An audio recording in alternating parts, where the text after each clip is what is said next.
بسم الله الرحمن الرحيم. الحمد لله رب العالمين،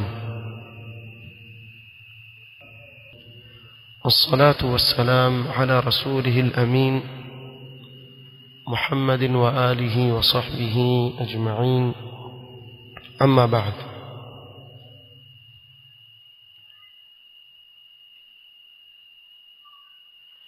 leo ikiwa ni tarehe 26 mwezi wa Muharram mwaka wa 1440,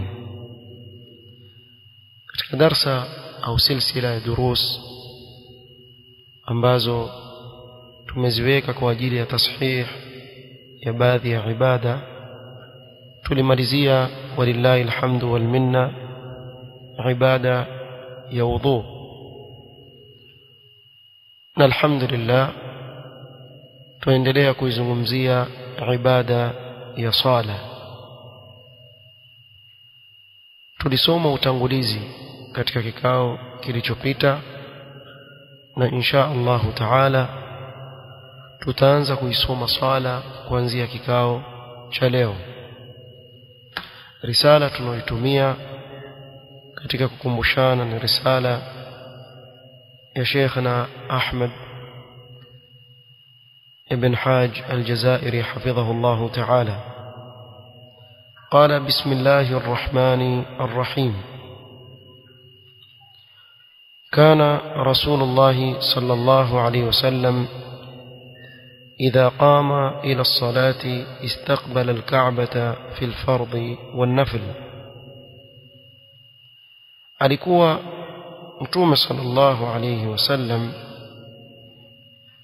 anaposimama kwa ajili ya kutekeleza ibada ya sala, akielekea al-Kaaba, maana akielekea qibla.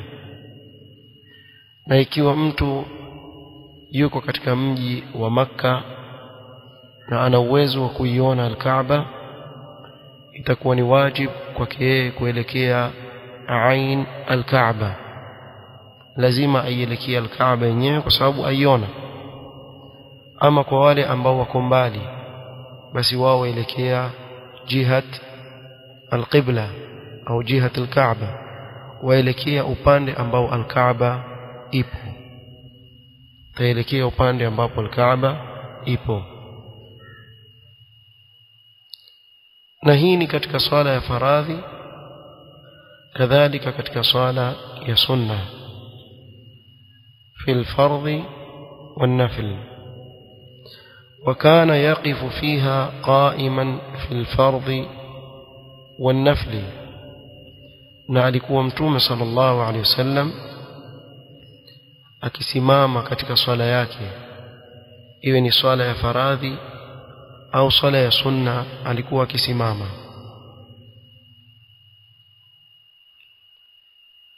قال: وصلى في مرض موته جالسا. ama katika yale maradhi ya mauti yake Mtume sallallahu alaihi wasallam aliwahi kusali kwa kukaa. قال في التعليقات: وإن عجز عن القيام صلى جالسا متربعا كما في السنة. ikiwa atashindwa kuswali kwa kusimama, ataswali kwa kukaa, lakini kikao ambacho ni sunna, kinachopendekezwa mtu kukaa anaposwali akiwa amekaa. Ikiwa atakaa chini, basi ni kikao cha at-tarabbu'. Tarabbu' ni kule mtu anakokunja miguu yake yote miwili, kama vile watu wengi leo wanavyokaa wakati wa kula, kunja miguu yake miwili hivi. Ama hicho kikao mlichokaa saa hii, wengi wenu mmekaa kikao hicho saa hii kusikiliza darasa, hicho kikao ndio sunna wakati mtu anaposali kwa kukaa. Isipokuwa akishindwa au akiwa amekaa juu ya kiti ni masala mengine, lakini ikiwa amekaa chini, hicho kikao mlichokaa ndio sunna. Ndivyo alivyofanya Mtume sallallahu alayhi wasallam, ingawa sio wajibu. sio wajibu. Ikiwa pia hicho kikao kitamshinda, almuhimu atakaa. قال وكان صلى الله عليه وسلم يقف قريبا من السترة ويأمر بذلك. ننتجرب قدريا inawezekana nsifanye taaliqat za ziada ili iwe sahali kufahamika hii risala na ichukue muda mfupi. Kwa hivyo taaliqat tutakazosoma ni hizi ambazo zipo, na nyingine pengine tupite tusisome. وكان صلى الله عليه وسلم يقف قريبا من السترة ويأمر بذلك. na alikuwa mtume sallallahu alaihi wasallam anaposali husimama karibu na sutra, na alikuwa akiamrisha jambo hilo, na mtu asifanye tasahul na sutra. atakikana anaposali, iwe ni sala ya faradhi iwe ni sala ya sunna, awe karibu na nini? Na sutra, asiwe mbali na sutra. na kuna ikhtilaf baina ulama katika hukumu ya sutra. wengine wakaenda kuwa ni wajibu kuswali kwenye sutra, na wengine wakaenda kuwa ni jambo linalopendekezwa, lakini wakasema ni sunna muakkada, ni sunna iliyotiliwa mkazo. Ingawa pamoja na hayo, iwe ni wajibu iwe ni sunna, si sawa kwa Muislamu kufanya upungufu katika jambo hili. Ajibidiishe anaposali, awe atasali ikiwa sutra iko mbele yake. Kinyume na baadhi ya watu wanavyofanya. Wapo baadhi ya watu kwa ile chuki na hiqd waliokuwa nayo dhidi ya salafiyin, dhidi ya ahli sunna, ni kuwa yeye aona akiswali bila ya sutra ataka kuwaonyesha masalafi kuwa mimi naitakidi sio wajib, na nitawaonyesha nitaswali bila sutra. Hii ni khasara yako, ni khasara yako. Tuseme sio wajib kama wewe unavyofuata. Je, ni jambo la pendekezwa ama halipendekezwi? Ukisema la pendekezwa, kwa nini uliwache wakati waweza kulifanya? Au kwa sababu fulani amesema? Kwa wako baadhi ya watu wawacha sutra kwa kukusudia, ili amsikie mtu wa sunna amwambia kwa nini uswali katika sutra, asimame kama simba kupinga sunna. Sunna si ya masalafi, sunna ni ya mtume sallallahu alayhi wasallam. Salafiyun wamfuata mtume sallallahu alayhi wasallam katika hiyo sunna. Kwa hivyo weka sutra mbele yako, usilete siasa katika dini. Kuna watu ile siasa ya demokrasia imewabeba katika vichwa vyao mpaka wataka kuitia katika dini. Yani muhimu yeye awe katika mkondo wa wapinzani, awe atapinga kila kinachozungumzwa, maadamu kimezungumzwa na salafi basi atakipinga tu. Watu wajiepushe na maslak kama haya maovu. Weka mbele yako kumtii Allah subhanahu wa ta'ala na kumtii mtume sallallahu alayhi wasallam. Na Muislamu hakuna njia ya kheri kama ukawa katika wale ambao hawaulizi jambo lolote alilokuja nalo mtume sallam, hii ni wajib ama ni mustahab. Akisikia ni mustahab awacha. La, jaribu kwa kadri unavyoweza kufuata kila alilokuja nalo mtume sallallahu alaihi wasallam. Liwe ni wajib, liwe ni mustahab, jaribu kufuata kwa kadri ya vile utakavyoweza. Hata ukasikia mtume sallallahu alaihi wasallam apendekeza jambo fulani, usiliwache maadamu waweza kulifanya. قال وكان صلى الله عليه وسلم يقول إنما الأعمال بالنيات وإنما لكل امرئ ما نوى. Mtume sallallahu alaihi wasallam alikuwa akisema hakika kila amali anazozifanya mwanadamu ndani yake kuna nia, bimaana hawezi kuikwepa nia. Na nia mahali pake ni wapi? Ni moyoni, wala si kutamka.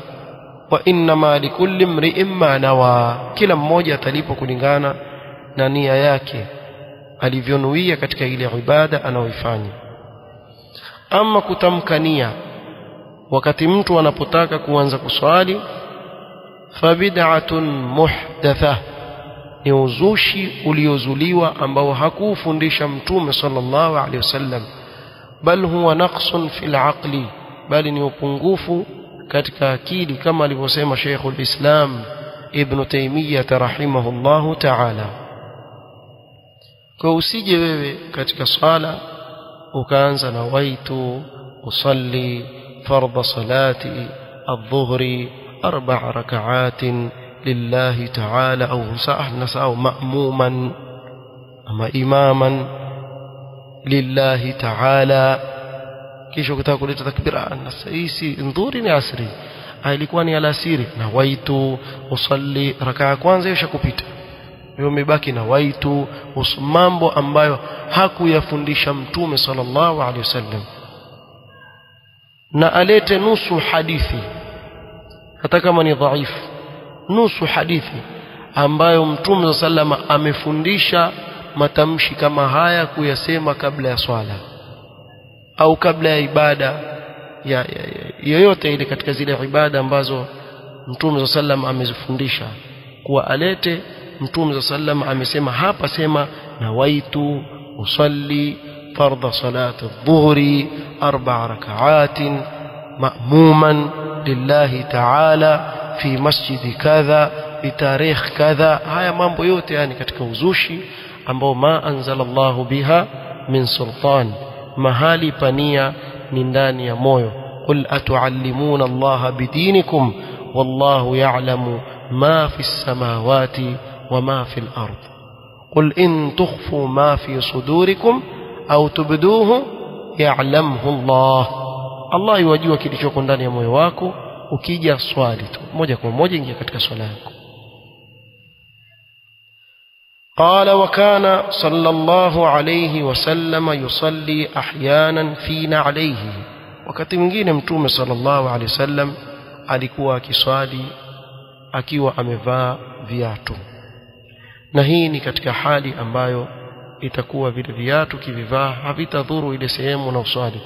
Lakini kwa mfano katika hali ambayo sisi tuko nayo leo, mabusati yaliyotandikwa misikitini, huwezi kuja na viatu vyako ukaswali, utakuwa ufanya makosa, kwa sababu hali ilikuwa haiko namna hii wakati alipokuwa akiswali na viatu mtume sallallahu alaihi wasallam. Lakini kwa mfano kwa katika uwanja watu waswali Eid, kwa mfano uwanjani, kwa sababu pale ni uwanjani, waweza kuvaa viatu vyako maadamu ni visafi, swali na viatu vyako, ni sunna swali na viatu vyako. Ama kwa mfano uko nyumbani kwako, si lazima iwe msikitini, hata nyumbani kwako waswali sunna pia, chukua viatu vyako vaa, swali nyumbani kwako na viatu. Kwa hivyo ni sunna ahyana kuswali ukiwa umevaa viatu, na hili ni jambo ambalo yatakikana waislamu wakumbushwe na wafundishwe, wasije wakamuona mtu aswali na viatu wakamuita kafiri. Na kuna baadhi ya watu utawaona wakizungumza maneno kama haya, na nakumbuka zamani yani tulikuwa tukiambiwa, kwa mfano wale wachezaji mpira wa Saudia huwa waletwa wakiwa waswali wamevaa viatu uwanjani kule wanakokwenda mfano. Lakini kwa kuwa watu wachukia sana ile nchi, yani hizi fikra zimelishwa na mashia na masufi kuchukia ile nchi, wachukia sana ile nchi, waona vile wana kibri wale waswali na viatu wale, kwa sababu wewe mzuka ndio una hivyo. Lakini sunna ni sunna ya juzu kuswali na viatu. Samani nikisema hivyo sababu ukiwa wapinga jambo huna ilmu nalo, basi wewe ni jahilun murakkab, ni jahilun murakkab. Kuna jahl basit, jahl basit kila mtu anayo, mimi wewe fulani allani. wallahu akhrajakum min butuni ummahatikum la ta'lamuna shay'a, kila mmoja amezaliwa hakuna jualo, lakini pole pole asoma. Na jahl basit hutamkuta mtu akipinga jambo hana ilmu nalo, bali anachokipinga atakuwa akifahamu ndio akakipinga, anachokiunga mkono ana ilmu nacho akakiunga mkono. Ama jahil murakkab, yule aweza kupinga jambo ambalo hana ilmu nalo, mujarrad kuona tu hii hakuna hii. Ukimwona mtu kila kitu hakijui yeye kile kitu, akaja tu pengine ni sunna akaruka tu, waona wafanya nini, angalia ile haifai, karuka moja kwa moja, hujue ni jahil murakkab, jahil murakkab, la yadri wa huwa la yadri annahu la yadri, hajui lakini yeye hajui kama hajui. Na hii jahil ambao ni murakkab ipo sana haswa katika hizi kanda zetu za pwani huku. Kwa nini? Kwa sababu tumelishwa fikra sisi kwa kuwa ni wa pwani basi dini twaijua. Kwa kuwa sisi tumezaliwa pwani huku, tumelishwa fikra kuwa dini twaijua, lakini ukweli wa mambo dini haijulikani kwa kuzaliwa, dini yajulikana kwa kusoma. Ukijifunza dini utaijua. Ukibaki bila kuisoma dini, wewe wasikiza khutba za Ijumaa peke yake, huna elimu wewe ni msikilizaji khutba. Na ile khutba pia pengine waisikiliza kwa sababu huna budi. Kama ingewezekana ungekuja kwenye swala tu ya Ijumaa ukaswali ukenda zako, pia ile khutba waona ni nzito kwako wewe kuisikiliza, na itategemea wenda kusikiliza khutba wapi. Je, ile khutba ndani yake ni elimu watu wafundishwa, ama ni khutba ambayo ili mradi tuambiwe tumeswali wallahi na swali Ijumaa, ili mradi ukiulizwa umeswali Jumaa, wallahi na swali. Basi ikiwa ni ile Jumaa ya haki ya Mungu na swali, ujue utakwenda na haki ya Mungu na swali, hakuna faida utakayotoka nayo. Na hii ndiyo waqi' alim ambayo tuko nayo. Najua yaudhi maneno haya kwa baadhi ya watu, lakini ndio ukweli, ndio ukweli ulivyo. Usizungumze jambo huna elimu nalo, utaaibika. Wako katika wanaonyoshewa vidole katika mujtamaa wetu kuwa hawa wana elimu, na wakapinga mambo ambayo hawana elimu nayo, kisha baadaye wakabainikiwa kumbe yale mambo yapo na yana dalili katika Qur'an na Sunna. Hakuna mtu ajua kila kitu, yapo amefanya Mtume sallallahu alaihi wasallam na masahaba wake wamefanya hili jambo, lakini kwa kuwa halijui lile jambo, bal kadhabu bima lam yuhitu biilmihi, wakakadhibisha jambo ambalo elimu yao haijafikia, ikawa ni sababu ya wao kutumbukia katika ujinga kama huu. Almuhim ni nukta imetokamana na kukumbushana sunna ya kuwa yajuzu kwa mtu ahyanan kusali akiwa amevaa viatu, na watu watakikana waelimishwe hili jambo. Na watu wa sunna baada ya kuelimisha watu watakikana baadhi ya hizi sunna wakifanya nini, wakizitabikisha amaliyan, ili watu waone. Wajua waweza kusoma, lakini kile jambo ukiwa hukulifanya pia bado ukashtuka. Kwa hivyo lisomeshwe, watu waelezewe, kisha lifanywe amaliyan. والله المستعان. قال وصلى مرة على المنبر بقصد التعليم. نمتوم صلى الله عليه وسلم aliwahi kuswali juu ya mimbar kwa makusudio ya kuwafundisha masahaba namna ya kuswali. Swali vipi juu ya mimbar? Pengine mtu aweza kuuliza swali, atasujudu vipi na yuko juu ya mimbar? Alikuwa Mtume sallallahu alaihi wasallam au aliposwali juu ya mimbar, Mtume sallallahu alaihi wasallam aliswali kuanzia mwanzo Allahu akbar, akarukuu, sami'a Allahu liman hamida, i'tidal. Alipofika katika sujud, faraja al-qahqara, akarudi nyuma, akashuka polepole ile mimbar, kisha akasujudu katika ardhi.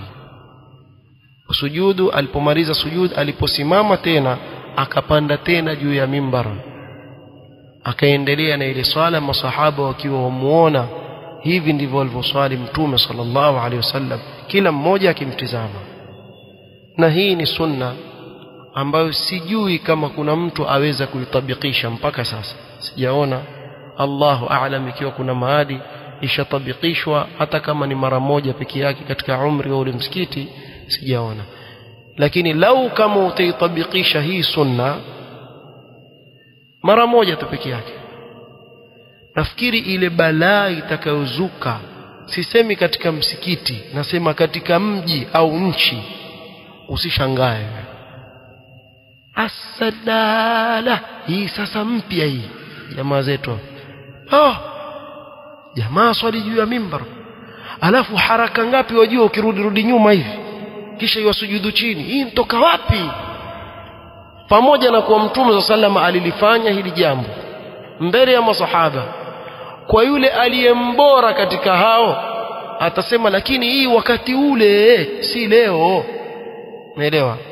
Inshallah ile khutba yako uwe mwanzo utafundisha mwanzo katika ile khutba, utoe na hadithi, ueleze vizuri kabisa kuwa Mtume sallallahu alifanya, jamani basi leo mimi nitafanya hivyo leo hapa. Tumeelewa. Kwa hivyo mimi nitafanya hivyo na swali juu ya mimbari hivi. Na hivyo watu watakuwa na shaka na hiyo sunna, kwa sababu ya tarbia mbovu tuliolelewa nayo ya kudharau na kupinga mambo mingi ya sunna za Mtume sallallahu alayhi wasallam. Ingawa tusema kuwa vile itakavyokuwa aliwahi Mtume sallallahu kuswali juu ya mimbar kuwaonyesha masahaba namna gani yatakikana mtu kuswali. Hii ni faida, chukua kaa nayo na wewe pia usishangae ukiona mtu afanya hivyo. Hata kama sisi hatuwezi kufanya, wengine wakafanya, basi angalau pia lile neno limefika kwa Waislamu, wakasikia kuwa kumbe iko hii ni sunna na Mtume sallama aliwahi kuifanya. Tumeelewana hapa? طيب. قال ثم كان يستفتح الصلاة بقوله الله أكبر. Mtume sallama alikuwa akifunguza swala yake kwa kusema Allahu akbar, yarfa'u biha sautahu wa yusmi'u man khalfahu, anyanyua sauti yake masahaba waliokuwa nyuma yake wakimsikia. Na hii ni akiwa yeye nani? Ni imam. Ama maamuma atajisikiliza nafsi yake, atajisikilizisha nafsi yake, wala sio kwa maamuma kila mmoja Allahu akbar, la, ni kwa imam peke yake. Ama maamuma kila mmoja ataleta takbiratul ihram bila ya kumuudhi mwenzake. Na tulitaja kuwa maamuma hana ruhusa ya kunyanyua sauti, wala hakuna sunna ya kunyanyua sauti isipokuwa katika kuitikia amin peke yake ndiyo anyanyua sauti. Ama bakia ya swala asimuudhi yule mwenzake anayeswali karibu naye kwa kumnyanyulia sauti. قال وكان يرفع يديه تارة مع التكبير وتارة بعد التكبير وتارة قبله. نمتوم صلى الله عليه وسلم alikuwa akinyanyua mikono yake wakati mwingine pamoja na takbira, yani bimaana haraka ya kunyanyua mikono na kutamka takbira zaenda pamoja, Allahu akbar pamoja. Wataratan ba'da at-takbir, na wakati mwingine akisema Allahu akbar kisha ndio akinyanyua mikono akiweka. Wataratan qablahu, na wakati mwingine anyanyua mikono mwanzo kisha ndio yasema Allahu akbar, kabla baada pamoja. Zote alifanya Mtume sallallahu alayhi wasallam. وكان يرفعهما ممدودة الأصابع ويفرج بينها. na alikuwa Mtume sallallahu alaihi wasallam akinyanyua mikono yake akiwa amenyosha vidole na kuweka nafasi baina ya vidole vyake, bimaana havifungi vidole vyake wala havipanui sana vidole vyake, bali aweka nafasi kiasi. Allahu akbar. Hivi alikuwa akifanya Mtume sallallahu alaihi wasallam. Wala yadhummuhuma, wala hakusanyi vidole vyake pamoja hivi. وكان يجعلهما حظو منكبيه وربما رفعهما حتى يحاذي بهما فروع أذنيه.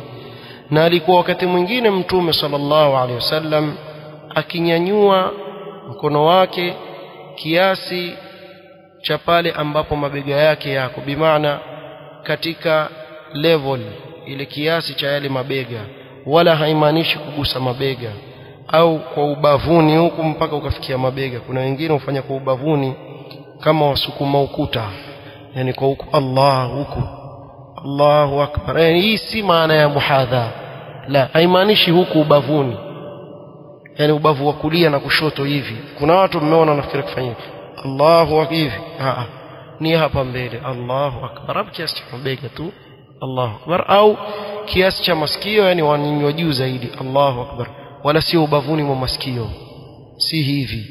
Au kuna wengine kwa kidole chao cha gumba watagusa hiki kinyama cha chini cha masikio Allahu. Wengine kama wapiga kelele waziba swali masikio Allahu akbar namna hii.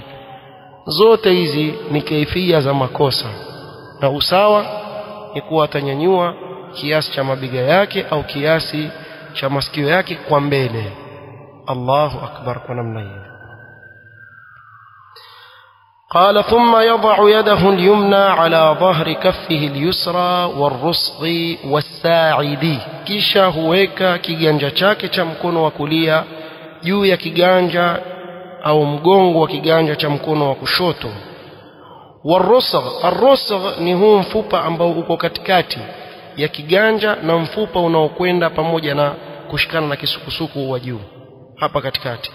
والساعد ni huu mfupa ambao ni wa dhiraa wa mkono huenda juu mpaka kwenye kisukusuku.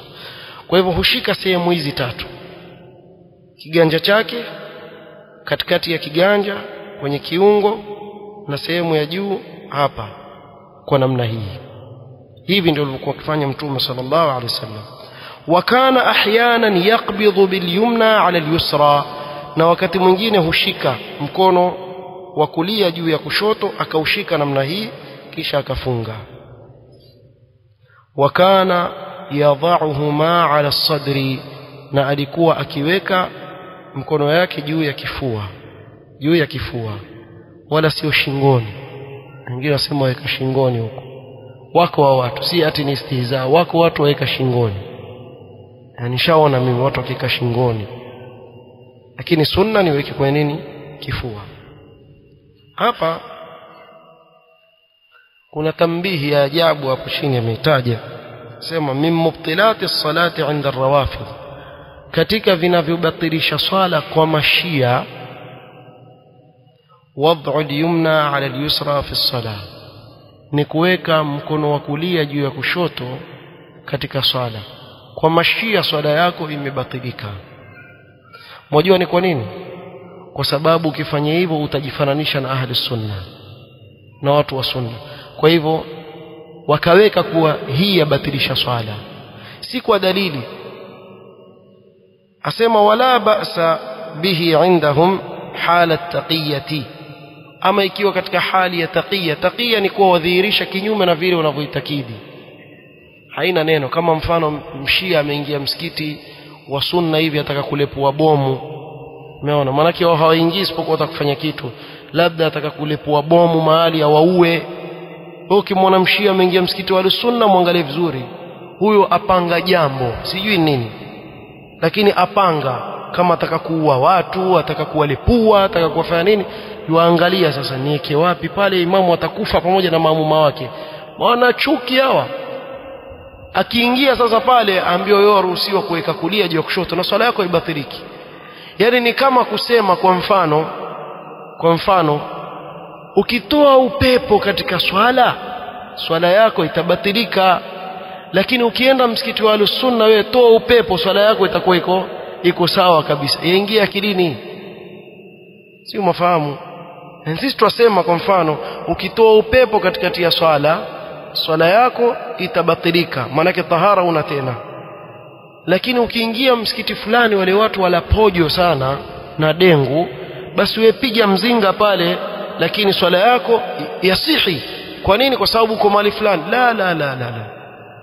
Yani hii ni kukuonyesha upungufu wa akili za mashia. Kila siku tukiwaambia, na aliyasema maneno haya ni al-Khomeini katika kitabu chake Tahrir al-Wasila. Khomeini amesema maneno haya, mujallad wa kwanza safha ya 280. Msione wasingiziwa, ndio kauli yao hii Rafidha. Na wengi katika watu leo hawajui itikadi chafu za mashia. na fiqhi yao feki kama hii ya ajabu sana, na wala waislamu hawaelimishwi. Ndio kuona wengi hasa waislamu ambao wameathirika na dunia huwa wawatetea sana mashia. Wamejenga mashule, wamefanya hivi, fanya vile. Yeye angalia nini? Afadhali wao wana community yao, wasaidiana. Hata makafiri pia wafanya hayo, ndio watakuwa wako sawa. Hii ni itikadi yao chafu. Alhasil, mashia ndio itikadi yao hii, kwa ukiweka mkono wako wa kulia juu ya kushoto sala yako itabatilika. Nafikiri tutasimamia hapo insha Allah. Tutaendelea katika kikao kitakachokuja pale ambapo Allah atatuwezesha kufika.